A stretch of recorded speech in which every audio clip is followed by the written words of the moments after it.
Good morning and welcome to the deep dive. We have a lot to get through today, so let's dive right in. Yeah, it's April 10th, 2025, and we're going to be looking at some of the recent discussions and market trends in some of the biggest trading card games out there. We're talking Pokémon, Lorcana, Magic, The Gathering, and One Piece. yeah, exactly. And we're hoping you guys will comment below with your thoughts and questions because, we could always use your insights too.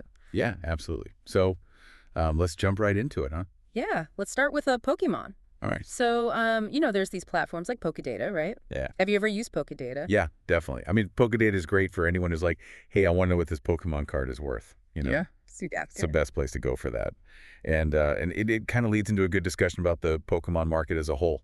Right. So what is the Pokemon market doing right now? Is it, like, some people are saying it's peaked. Is it flat? Yeah, there's definitely been some talk about the market being flat. Some people are saying that it's going to start retracing a little bit. Okay. But then you look at something like Journey Together booster boxes, right? Okay. Those are up to about $255, and then with tax and shipping, you're looking at around $270 shipped.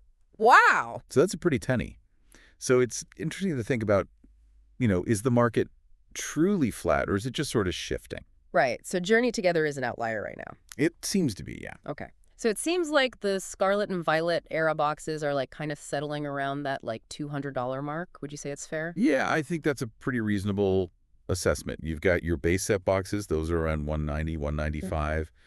And then you've got Paradox Rift and Temporal Forces kind of climbing up towards that $200 point. Right. And then you've got a couple of others that are already exceeding it. Okay. So yeah, I think $200 is a pretty good benchmark. So like, what do you think is causing the price to like go up and down so much? Well, I think a lot of it has to do with pull rates. Okay, so how rare the cards are in those packs. Exactly. So like if you look at Journey Together, for example, the pull rates on the special illustration rares are, it's about 1 in every 86 packs. Okay.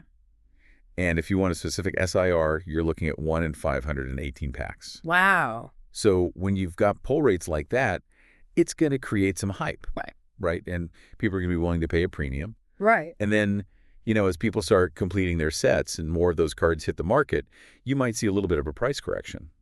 So it's like that initial rush to get that hot card? Right. Okay. So there's also that, that whole debate of like, do you wait for the products to hit MSRP or do you buy in now? Yeah, that's the age-old question, isn't it? It is. I mean, some people will say that waiting for MSRP these days is kind of a hype dream, Right. Like, are you really going to wait for it to hit, $80 for an ATB? Mm-hmm. You might miss out on a good entry point. Right. But then on the other hand, like, you could be buying at a peak, right? Absolutely, yeah. Okay. It's a gamble either way, Yeah. I think it really just comes down to your own personal risk tolerance and your investment strategy. So, like, something like Prismatic is still pretty popular. Yeah, Prismatic's holding strong. Do you think they're going to reprint that? I mean, would that be a good time to buy in? I mean, it's definitely possible. We saw that with Evolving Skies. It dropped down to like $120 a box after the reprint. Okay. So if they do reprint Prismatic, it could be a good opportunity to snag some boxes at a lower price. Right. So what about 151? Everyone's waiting for more prints of that, right? Oh, yeah. 151's the big one. So, like, do you think that's a good indicator of the health of the market? I think it could be, yeah. I mean, if 151 keeps going up in price, even with more prints coming out, that tells you there's still a lot of demand. Okay. But if the price starts to dip, it could be a sign that the market's cooling off a bit. So yeah, definitely keep an eye on 151. It's definitely a bellwether. So something I was reading about, too, that I think could have some interesting implications are the tariffs on Japanese Pokemon products. Oh, yeah, the tariffs. That's a big one. Yeah. I mean, like, will people even import Japanese product anymore? That's a good question. I mean, it's definitely going to make it more expensive. Right. So we might see less of it coming in. Or, the price of Japanese product is just going to go way up. Okay, so like if you're holding sealed Japanese product right now, are you golden? Potentially, yeah. Yeah. I mean, if the supply of Japanese product dries up and the demand stays high, then, yeah, the value of your sealed stuff is probably going to go up. Okay, so hold on to those. Yeah. Well, Speaking of holding, some people are talking about 151 being underrated. That's interesting, right? I mean, it's already expensive. What does that even mean? yeah, it's a little bit of a head scratcher, right? Right. But I think what people are getting at is that even though 151's pricey right now, it has the potential to be even more valuable down the line. Okay. It's got that nostalgic factor. It's got some amazing cards. Yeah. So even though it's high-priced, it might still have room to grow. Okay, so people are betting on its future value. Exactly. So there's also this talk about a new set, codenamed Destined. I don't know if I'm saying that right. Destined, yeah. So, have you heard anything about this? Yeah, I've seen some of the allocation numbers floating around. One distributor's got 75 cases. Okay. Another one's got 35. I've even heard of one big distributor allocating by UPC at 100, which is interesting because they usually do cases. Right. And then there was another one, I think it was 185 cases. Wow. So does that tell us anything?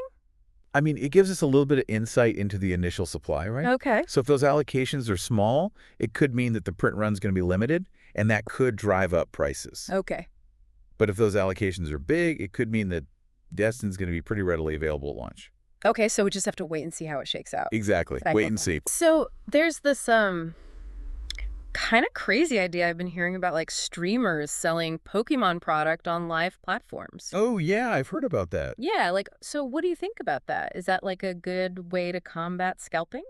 I mean, it's an interesting idea. The goal is to get the product directly to the people who want to open it, right? Right. But the thing is, if you've got all these streamers opening packs on live streams, it could actually end up driving up box prices. How so? Well, think about it. If everyone's watching these streams and seeing all these awesome pulls, it's going to create even more demand. Okay. And if the demand goes up and the supply stays the same, the price is going to go up. So it's like a double-edged sword, right? Exactly. Okay. And, some people would argue that scalping is just a symptom of the market. Right. It's like supply and demand, right? Yeah. As long as there's more demand than supply, there are going to be people who are willing to pay a premium, and there are going to be people who are willing to sell at that premium. So there's always going to be scalpers. There may much, yeah. Unless something drastic happens. Right. Imagine if a set releases at MSRP or even below. Okay. What happens to the scalpers then? Panic. Yeah, total panic. I mean, their whole business model is based on that price difference. Right. So if that difference disappears, they're out of luck. So those notification groups, they'd probably collapse too, right? Yeah, potentially. I mean, if there's no money to be made, there's no point in those groups. So MSRP really is like the holy grail, right? It is, but, it's often not the price that people actually pay, especially online. Right. I mean, think about it. How often do you see something listed at MSRP on eBay or TCG Player? Never. Exactly. The market dictates the price. But MSRP is kind of like the baseline. Yeah, I guess you could say that. So the casual collectors, they're usually buying at MSRP from big box stores, right? Yeah, that's generally true. They're not as concerned with getting the absolute best price. Okay. They just want to buy a couple of packs and have some fun. Right. And then the more hardcore collectors, they're the ones hunting for those deals online. Exactly. They're the ones who are really driving the market. So here's a question for you. 151 bundles or Costco mini tins? Ooh, that's a tough one. Yeah, I've been seeing a lot of talk about this. Yeah, me too. I mean, the bundles seem to be holding a little bit more value right now. Okay. Even though the minikins might have a higher premium per pack. Okay. I think it comes down to the packs that are included in the bundle. Okay. And maybe the overall presentation. The bundle just feels more collectible. Yeah, I get that. So someone was telling me about their 151 pulls. They got a Slaking V, full art, and a Radiant Charizard. Nice. Yeah. Pretty lucky, right? Definitely lucky. I mean, those are some sought-after cards. And they also got 2 Blastoise SRs and 2 Greninja SRs from Crimson Haze. Wow, they're on a roll. Yeah. It's making me want to open some packs. It's tempting, isn't it? It is. And then lastly, I saw this Ionos's Belly Bolt EX Premium Collection box. Oh, yeah, that one looks pretty cool. It comes with a stand and some promo cards and a figure. Yeah, those premium collection boxes are always a nice treat. I think so, too. You get a little bit of everything. Yeah, exactly. It's good for both players and collectors. All right. So that was Pokemon. What about Lorcana? Any news on Lorcana? It's funny you should mention Lorcana. I was just looking through our sources for today, and it doesn't seem like there's anything specific on Lorcana. Really? Yeah. I mean, obviously, Lorcana is a huge player in the TCG world. It's right up there with Pokemon and Magic. Right. And One Piece, of course. But for whatever reason, there just wasn't anything about Lorcana in the sources for April 10th, 2025. Okay, well, we'll keep an eye on Lorcana. So let's move on to Magic the Gathering. There's a lot to unpack with this one. There is. There is. So let's start with the Tarkir Dragonstorm Limited set review, shall we? Okay, let's do it. So they were talking about all the different Siege cards in the set, and how good they are in limited. So like Windcrag Siege got a limited 2.0. So it's a decent card, fits in pretty much any deck. Okay. Aurora Procession got a limited 4.0. Yeah. That one's really good for self-mill and graveyard synergy, Okay.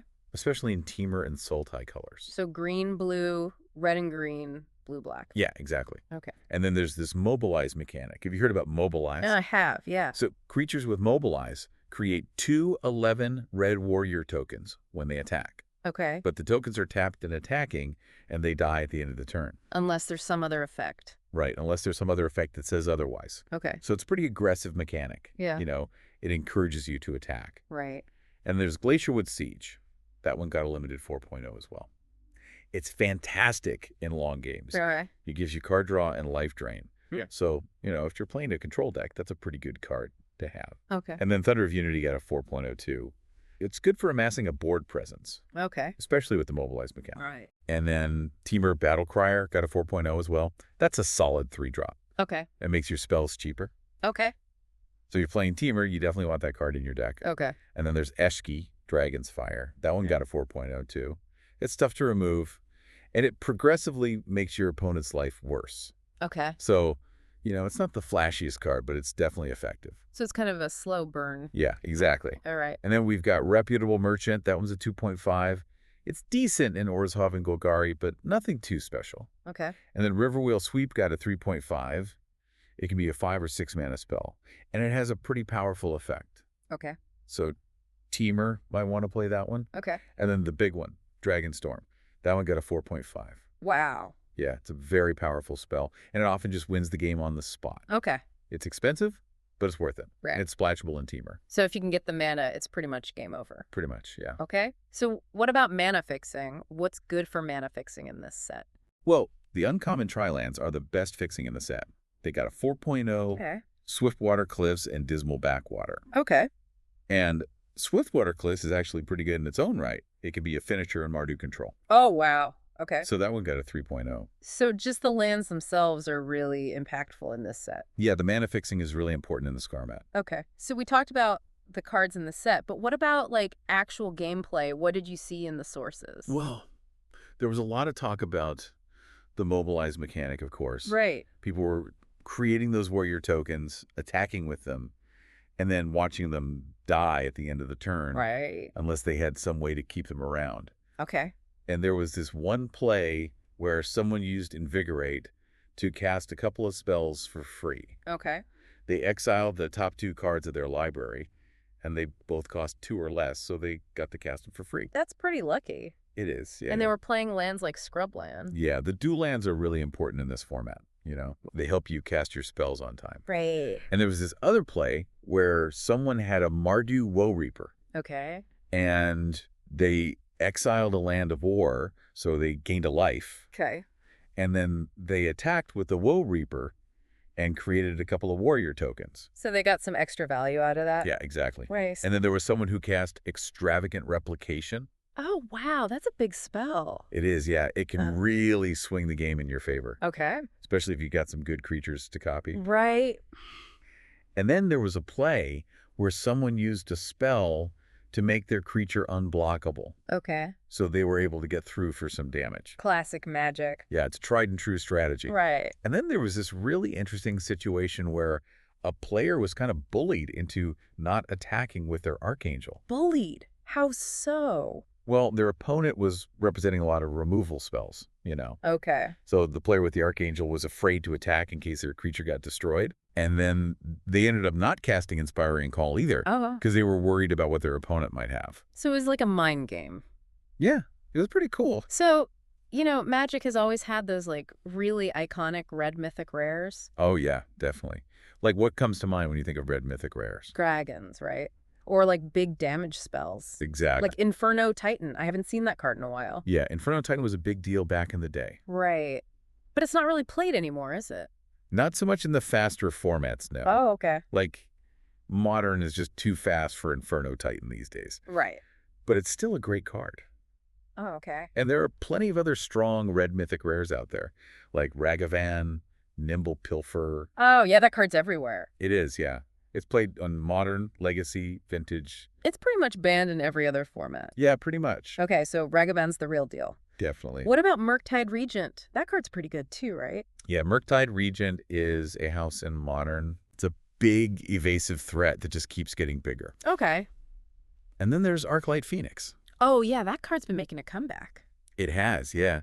It's a really powerful card when you can get it to work. Right. And then there's Shatterskull Smashing, or Shatterskull, the Hammer Pass. That's the modal double-faced card, right? Yeah, it's an MDFC. It's really versatile. It is, yeah. You can play it as a land or a spell. And it's seeing play in Standard. It is, yeah. Especially in Jeskai Hinata decks. Okay. So what's Rudy up to these days? Well, it sounds like he's focusing more on play booster boxes and commander decks. Okay. He's not really buying collector booster boxes anymore. Why not? He says the print runs are too limited. Okay. So he's sticking with the products that are more readily available. That makes sense. Yeah, smart strategy. Okay. And then there was some talk about the Weiss Schwartz Nikki Goddess of Victory set. Oh yeah, that one looks pretty interesting. Yeah, I've been hearing good things about it. It's always cool to see new TCGs popping up. It is, yeah. And then someone was talking about getting some UK half booster boxes. Half booster boxes? What are those? I don't know. I've never heard of those before. Maybe it's a UK thing. Maybe. Okay, and then lastly, Blood Moon was mentioned. Blood Moon. That card's a classic. It's a real pain to play against? It is, yeah. Yeah. Especially if you're relying on non-basic lands. Right. But it's a very powerful card. Yeah, it definitely is. Okay, so that's Magic, the Gathering. What about One Piece? Yeah, so One Piece is doing really well as a TCG. It is, yeah. It's definitely gaining popularity. Okay, and the anime's still going strong? Oh, yeah. The anime's huge. So what are they up to in the anime right now? Well, they're currently adapting the Egghead arc. Okay. Episode 1099 covered chapter 1066 of the manga. Okay. And episode 1100 covered chapter 1067. So they're keeping a pretty good pace. Yeah, about one chapter per episode. Okay. Which is good, because it allows for some recap. Right, because the show's been going on for so long. Exactly. It's good for people who are just catching up, or who might have taken a break. Yeah, like after that 6-month hiatus? Yeah, totally. Okay. And I heard they're finally getting to Gear 5. Oh, yeah, Gear 5 is going to be epic. I can't wait to see it animated. Me neither. And it's still being produced by Toei Animation and Shueisha. Yeah, which is great. They're doing a fantastic job. They really are. Okay, so that's everything for today. Wow, we covered a lot of ground. We did, from Pokemon to Lorcana to Magic to One Piece. It's a lot to keep track of. It is, but it's all really exciting stuff. Yeah, the TCG world is constantly evolving. And we're here to help you navigate. Exactly. So thank you for joining us for this deep dive. We hope you learned something new. And don't forget to check out 151Collectables.com for all your TCG needs. They've got everything you need. All right, we'll see you next time. See you later. Bye.